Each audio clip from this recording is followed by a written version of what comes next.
So, X-Men was a flawed movie, but it was entertaining nonetheless, and I have to say I was interested in seeing where they'd go with it next. It's sort of an old cliché that sequels are never as good as the originals. But it seems that there's so many exceptions that the rule doesn't even make any sense anymore. You can never really predict whether a sequel will be better or worse.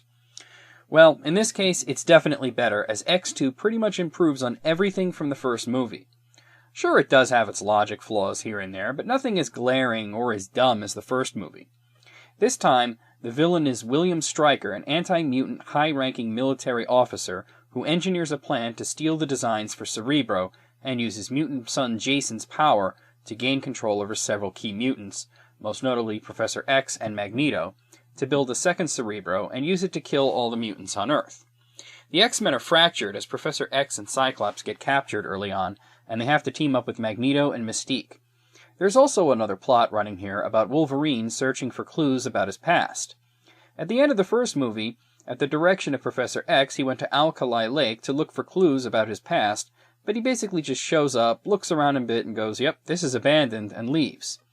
Of course, that's where Stryker's facility is. When Wolverine and Stryker meet, Stryker recognizes him and identifies himself as the man who put the metal in his bones. He entices Wolverine with joining him in exchange for answering the questions about his past. This is kind of left hanging, especially as Stryker doesn't seem to survive the ending, but it would be followed up on with Wolverine's own movies.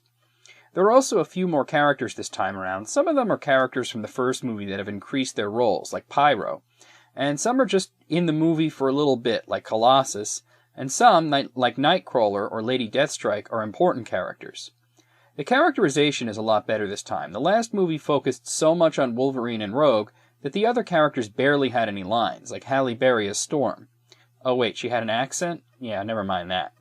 But it seems like a lot more equal this time, excepting Cyclops, who disappears for most of the movie.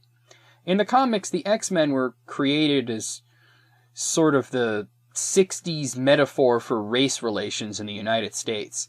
Professor X is kind of like Martin Luther King Jr., and Magneto is kind of like Malcolm X. They both have a similar goal, but very different philosophies and methods. In this case, the movie is modernized to be more about, we'll say, gay rights than race relations. This is made pretty apparent when Iceman's mother finds out that he's a mutant, and she says, "Have you ever tried not being a mutant?" Yeah, that's not subtle at all. Wow. Well, this movie has a lot more action, and it has a better plot than the first movie, and is overall just improved in every way, though it does have a few annoying issues.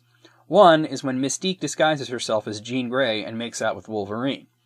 In the last movie, she tried to fool him by taking Storm's form, but he was able to instantly know that it was her by her scent.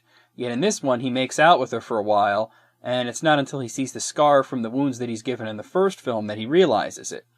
I guess the writers forgot about his senses, as they're almost never used in this film, even when it would have been a really good idea. One other issue I had was the notion of all mutants, both good and evil, having to come together, which is a really great idea, but the Brotherhood of Mutants needs a membership drive. It's just Magneto and Mystique. Oh well. Overall, if you liked the first movie, the second one is even better, and if you didn't like the first movie, maybe give this one a chance, as it's a lot smarter.